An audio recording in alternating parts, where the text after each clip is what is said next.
Spring, 1945. The air in the American South was thick and heavy. For a train full of German women, it was the air of defeat. They were clerks, typists, nurses, now prisoners of war, their gray uniforms sticking to their skin. Nazi propaganda had promised them cruelty, starvation. They braced for the worst. But the guards didn't bring shackles. They brought dinner trays. And on each tray, alongside meatloaf and potatoes, sat a slice of warm apple pie, steam rising from the crust. One woman, her voice a whisper, said what everyone was thinking. "This is the best thing I've ever tasted." It was just a dessert, but it was a weapon that would dismantle everything they thought they knew about their enemy. Before we find out how this simple act of kindness changed everything, if you believe these small, forgotten stories deserve to be told, hit that subscribe button. And let me know in the comments where you're watching from. It's incredible to see these stories connect us all. The train shuddered to its final stop. The shriek of metal on metal, a last, mournful cry that echoed the one lodged in Liesl Brenner's throat. For 3 days, they had been rattled like loose stones in a box, crossing a country so vast it seemed to have no end. Now, the end had come. The door slid open, not to the familiar gray skies of a broken Germany, but to a wall of heat so thick it felt like a wet blanket. Spring, 1945. The air in the American South was a living thing, heavy with the scent of pine and damp earth, entirely alien. One by one, they stepped down onto the dusty ground, a huddled flock of women in rumpled gray uniforms. They were clerks, typists, nurses, women who had served the Reich behind desks and in hospital wards, now captives caught in the great, grinding collapse of their world.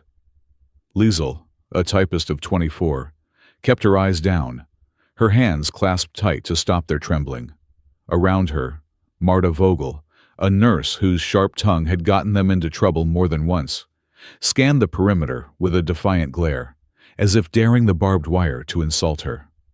They had all seen the posters, heard the speeches. Americans were brutes, indulgent monsters who would exact a terrible revenge. They expected punishment, humiliation, the gnawing hunger that had become the background music of their lives back home. They were marched past barracks that looked surprisingly clean, their lines neat and orderly under the indifferent sun. The guards were young men, their faces unreadable, their movements efficient. No one shouted, no one shoved. The silence was more unnerving than any threat. It was a quiet that allowed their own fears to scream. They were led not to an interrogation block or a labor yard, but to a long wooden building from which a strange, savory smell wafted. A mess hall. Inside, the tables were bare, but scrubbed clean. They were herded into lines, and as they moved forward, a man in a white apron, a cook old enough to be their father, with kind, tired eyes, began placing plates on the counter. He didn't look at them. He just worked, his hands moving with a steady, practiced rhythm. When Liesl reached the front, she saw the plate and her mind went blank. It was an offering from a world she no longer believed existed. A thick slice of meatloaf, a scoop of mashed potatoes with a pool of brown gravy, and a spoonful of green beans. It was more food than she had seen in a month. They sat, a silent collection of ghosts at a feast, their movements stiff with disbelief. They ate slowly at first, cautiously, as if expecting the food to be snatched away. But no one stopped them. The guards stood by the walls, watching, their rifles held loosely. The only sounds were the scraping of forks on metal plates and the quiet, desperate chewing. The meatloaf was rich, the potatoes creamy. It was sustenance, plain and simple. It filled the aching void in their stomachs. Then the cook and another soldier came through with a second tray. On it were small bowls, and in each bowl was a slice of pie, a lattice of golden crust over a bubbling filling, with a small scoop of white cream melting on top. Apple pie. The scent of cinnamon and baked fruit filled the hall, a smell so wholesome so fundamentally peaceful, it felt like a violation. Liesel stared at it. It was an absurdity. An enemy did not bake pies for its prisoners. She picked up her spoon. The crust was flaky, the apples inside soft and sweet with a hint of tartness. The cold cream melted against the warm fruit, a contrast that was both startling and perfect. It was the taste of an autumn afternoon, of a kitchen filled with warmth, of a life without fear. It was the taste of home, but a home she had never known. A tear slid down her cheek, hot and unexpected, tracing a path through the dust on her skin. She didn't bother to wipe it away. Across the table, a young woman, no older than 19, let out a small, choked sob. Next to her, another laughed, a sound brittle with hysteria. The spell of silent dread was broken. Liesel looked down at the half-eaten pie in her bowl, and the words came out before she could stop them. A whisper that carried across the hushed room. "This is the best thing I've ever tasted." The table went quiet. Every woman there, from the most cynical to the most terrified, understood. It wasn't just about the food. It was about the mercy, a small, inexplicable act of grace in the heart of their ruin. It cracked something in the wall of fear and hatred they had built around themselves. Marta, ever the pragmatist, broke the tension with a dark whisper that was just loud enough for their end of the table to hear. "They are fattening us for later." For the first time in days, a few women managed a genuine, if nervous, laugh. For a single, fragile moment, there was a flicker of hope. Perhaps this captivity would be bearable. Perhaps survival was possible after all. The moment was shattered by the sharp clap of the mess hall doors opening. A female officer stood silhouetted against the bright afternoon light. Captain Ruth Ellis. Her uniform was immaculate, her posture rigid. She walked to the center of the room, her footsteps echoing on the wooden floor. She spoke in clear, formal German, her tone devoid of emotion. "You will be assigned to your barracks. Work details will be posted at 0600 tomorrow morning.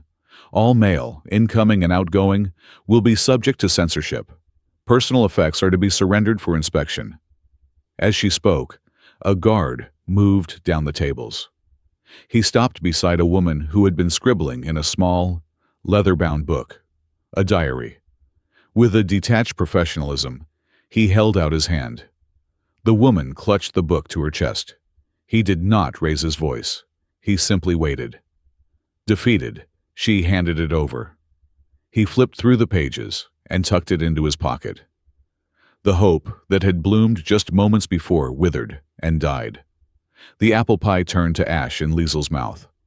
They could be fed, yes. They could be treated with a strange, unnerving decency.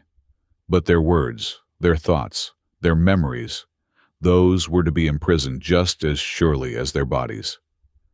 They could write home, but the truth of this place, the confusing taste of mercy, might never be allowed to leave. The real prison, she realized, wasn't the wire fence outside. It was the suffocating silence that was about to descend. The days settled into a rhythm defined by bells and lists. At dawn, a bell clanged for roll call. At midday, it rang for lunch. At dusk, it signaled the end of work and the return to the long, spare barracks that were now their world. The work itself was mundane. Laundry, cleaning, peeling vegetables in the steamy camp kitchen. It was the space between the bells that proved the most difficult. It was then that they were given paper and pencils to write home. The paper was a gift and a torment, a bridge to a world they could no longer see, and a stark reminder of the chasm that separated them. They would sit on their cots, the flimsy sheets balanced on their knees, their faces tight with concentration. What could they say? The ever-present eye of the censor loomed over every word. To complain was to risk the letter being destroyed. To praise their captors felt like a betrayal, a lie that would wound their families as much as any complaint. So they wrote in code, their words hollowed out, leaving only the shape of the truth. Most, fearing reprisal, fell back on the familiar language of the Reich. "Conditions are harsh," one woman wrote, her hand trembling, "but our spirit remains strong for the fatherland." It was safe. It was expected. It was a lie. Liesel could not bring herself to write such things. The words felt like stones in her mouth. She thought of her mother in Hamburg, likely sifting through rubble for scraps of food, and shame washed over her.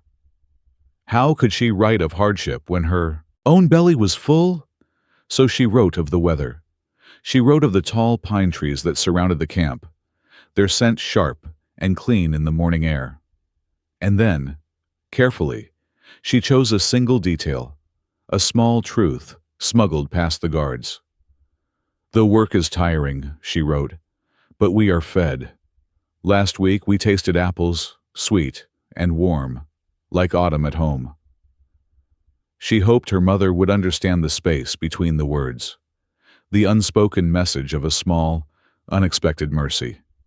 She sealed the envelope, knowing a stranger with a black marker would hold her heart in his hands. Her work assignment was in the kitchen, under the watch of Sergeant Frank Daly, the cook.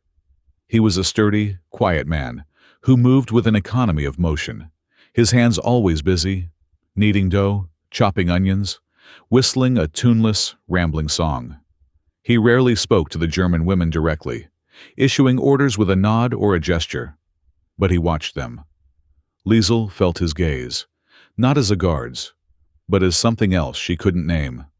It was patient, observant. One afternoon, as she was peeling a crate of potatoes, he stopped his whistling. He was standing by a bin of apples, turning one over in his calloused palm. "We got an orchard back home," he said, his voice raspy, surprising her. "My brother and we'd climb the trees till our ma called us in for dinner." He paused, his thumb tracing the apple's smooth red skin. "He didn't come back from France in 1918. He set the apple down gently. "This war, it's a damn shame." He looked at Liesel, his gaze direct. "We want you to see life can be different. Not easy, but free. That's all." He picked up his knife and went back to his onions, leaving Liesel standing with a potato in one hand and a paring knife in the other, his words hanging in the air like steam. It wasn't propaganda. It was a story, a reason. It was the first piece of solid ground she had felt beneath her feet in months. The small kindnesses began to accumulate, like raindrops, slowly filling a bucket. One of the guards, a young man with a face full of freckles, saw Marta tuck a wildflower into the pages of her Bible and simply looked the other way. A truck arrived one afternoon, unannounced, filled with blankets donated by a local church. They were old and faded, but they were clean and smelled of sunshine and soap. Captain Ellis oversaw their distribution with her usual crisp efficiency. But for a moment, Liesel saw her hand rest on a soft, quilted square, her expression softening before she caught herself and straightened her shoulders. One day, a boy from a nearby farm, no older than 10, crept up to the fence where the women were weeding a vegetable patch. He looked around, then quickly rolled 3 shiny red apples under the wire, before disappearing back into the trees. That night in the barracks, the apples were passed around, each woman taking a single, solemn bite. The acts of grace were becoming harder to ignore, but they were also deeply unsettling. "Why are they doing this?" a woman named Helga whispered, her eyes wide with suspicion. "It's a trick. They want to soften us, to make us talk." "Or maybe they're just people," another murmured, though she didn't sound convinced. Marta, ever the defiant one, snorted. "People who hold us prisoner. People who read our mail and cross out our lives with a black pen. A blanket and a stolen apple don't erase that." Liesel said nothing. She lay on her cot, the taste of the fresh apple still on her tongue, the memory of Sergeant Daly's story in her mind. The kindness didn't erase the wire fence, but it complicated it. It made the lines between enemy and human blur. It fed their bodies while it starved their certainty, leaving them with a new and more profound kind of hunger, a desperate craving for a truth they could trust. The heat of early July pressed down on the camp, relentless and suffocating. On the morning of the 4th, a strange energy filled the air. There was a holiday in America, the guards explained, a celebration of independence. The irony was a bitter pill. But then came the smells. Not the usual scent of boiling potatoes and beans from the mess hall, but something richer, more festive. The smoky aroma of grilling meat, the sweetness of corn on the cob. Sergeant Daly and his team had been working since before dawn, their movements purposeful and animated. By late afternoon, long tables had been set up in the main yard, covered in checkered cloths. On the other side of the wire fence, a similar scene was unfolding. Local families, the farmers and townspeople who lived nearby, were gathering with picnic baskets and blankets. Children in bright summer clothes chased each other, their laughter carrying over the fence like tiny, carefree birds. The prisoners were led out to their own tables. For the first time, they were not just captives observed by guards. They were neighbors, separated by a thin line of steel, but sharing the same patch of sky, the same slant of afternoon sun. Platters of golden fried chicken were passed down the lines, along with bowls of corn and potato salad. And for dessert, there were rows of apple pies, their crusts glistening with sugar. For a while, no one spoke. The women ate, their eyes darting towards the families on the other side of the fence. They saw fathers lifting their children onto their shoulders, mothers smoothing out blankets, young couples holding hands. It was a portrait of ordinary life, so painfully normal it felt like a dream.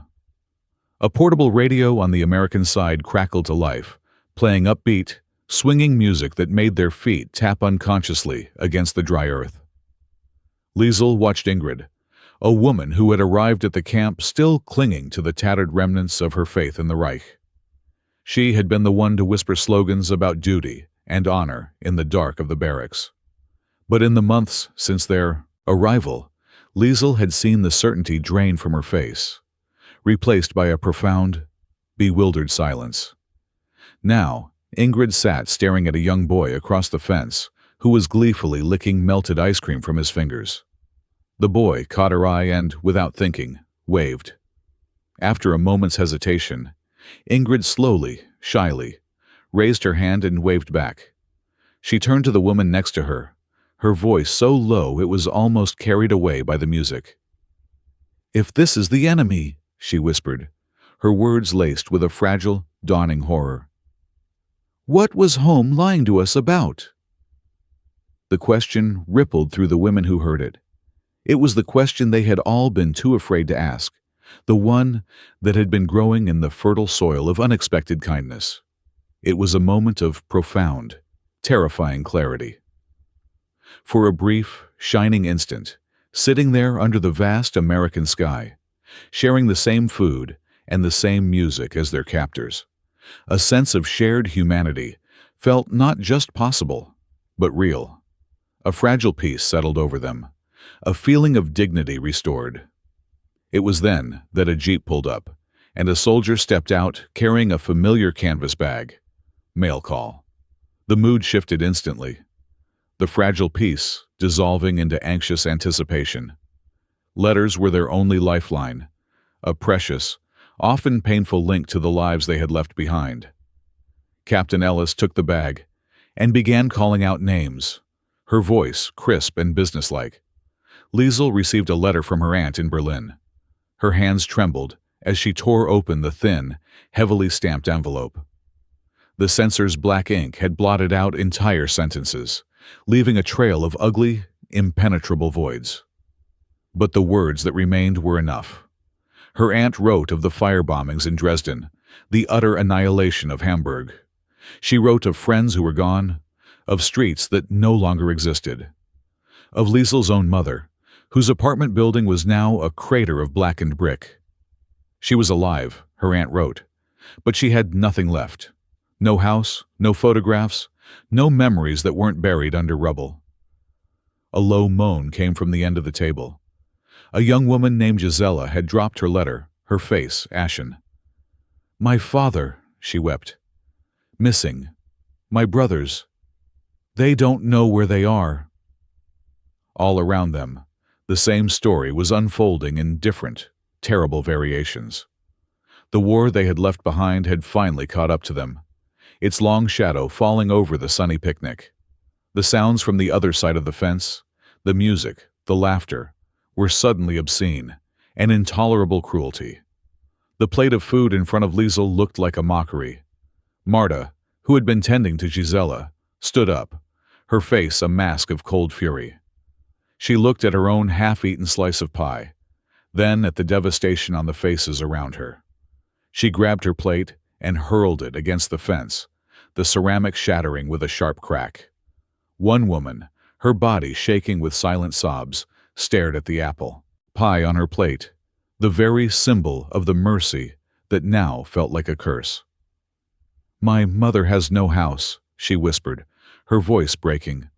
"She has nothing to eat, and I sit here eating pie like a thief." The words hung in the air, an indictment of them all. The hopeful atmosphere shattered into a million pieces. The shared meal, the music, the tentative connection, it was all a lie. They were not neighbors. They were prisoners, feasting while their world burned down.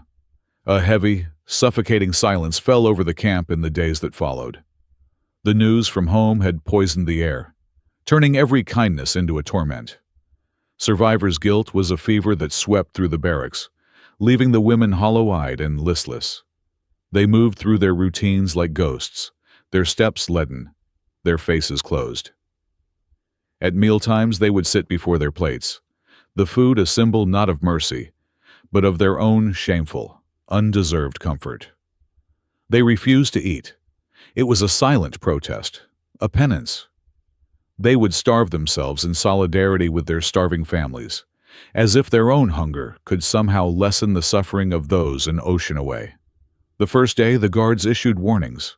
The second day, Captain Ellis made a speech about regulations and the consequences of disobedience.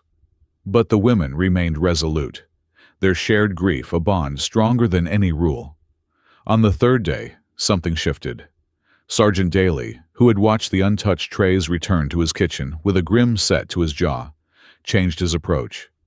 He served the meals as usual, the meatloaf, the potatoes, the beans. But at the end of the meal, he and another soldier walked through the mess hall and placed a single, perfect slice of apple pie on each table. They said nothing. They simply left them there, small offerings on the barren landscape of their sorrow. The women stared at the pies. No one touched them, but no one threw them away either. They sat there, silent witnesses to their pain. The next day, he did it again, and the day after that. The pies became a quiet, stubborn presence, a daily question asked without words. Liesel would watch the steam rise from the warm crust, the scent of cinnamon a gentle intrusion into their fortress of grief. It was no longer a mockery. It was something else. A prayer, maybe, a persistent, humble offering that refused to be rejected. It was on the fourth day that Ingrid, the woman who had once been a true believer, reached out a trembling hand. Her fingers brushed against the tines of her fork. For a long moment, she hesitated, her gaze fixed on the pie. Then, with a slow, deliberate movement, she picked up the fork and cut off a small piece. She brought it to her lips, her eyes closing as she chewed. A single tear traced a path down her cheek. She was not eating for pleasure. She was eating to live. Her small act of surrender was a declaration. She would not let grief consume her. She would survive. Another woman followed, her lead. Then another. Soon, forks were clinking softly against plates all around the room. Eating was no longer a betrayal. It had become an act of defiance, a promise to the families they had lost and the futures they still might have. It was a prayer for survival, offered up in the simple, sacred act of taking nourishment. They were still prisoners, still broken-hearted, but they were choosing to live. A week later, Sergeant Daly approached Liesel as she was scrubbing pots in the kitchen. "Brenner," he said, his voice gruff, "you and a few of the others, come with me." He led them, not to the vegetable bins, but to a large wooden table in the corner of the kitchen, dusted with flour. On it were bowls of sliced apples, bags of sugar, and sticks of butter. He handed them each an apron. "Time you learned how to do this right," he grumbled, though a hint of a smile touched the corners of his mouth. He showed them how to mix the dough, his large, scarred hands moving with a baker's gentle precision. He taught them how to roll it out, how to crimp the edges of the crust, how to sprinkle the top with cinnamon until it was just right. The work was messy, physical. Flour dusted their hair and clothes. The sticky sweetness of the apples clung to their fingers. For the first time since they had arrived, they were not just receiving. They were creating. They were contributing. Laughter, hesitant at first, then freer, began to fill the kitchen. Marta, whose anger had been a shield for so long, found herself arguing with another woman over the proper thickness of an apple slice, their bickering light and harmless. It was a deeply human moment, a messy, beautiful healing balm on their wounded souls. Months passed. The war in Europe ended. The letters from home began to carry slivers of hope. And then, one crisp autumn morning, the day finally came. They were going home. They packed their meager belongings, their hearts a tangled mix of joy and terror. As they lined up to leave, Sergeant Daly was waiting for them. He wasn't in his cook's whites, but in his formal uniform. He handed each woman a small, folded piece of paper. It was a recipe card. On it, in his neat, blocky handwriting, was the recipe for apple pie. He had written it in English, but he had left space at the bottom for notes. A parting gift, a piece of peace to take with them. Decades later, in a bright, modern kitchen in a rebuilt Hamburg, a young woman pulled a faded, yellowed recipe card from a wooden box. Her grandmother, Liesel, sat at the table, her hands, now wrinkled with age, cradling a warm cup of tea. The granddaughter smiled, her voice clear as she read the first line, the English words smudged but still legible. "This is the best thing I've ever tasted." The past was not a ghost. It was not a source of bitterness or shame. It was nourishment, a story of unexpected mercy, shared across generations, as warm and as sweet as the pies they were about to bake.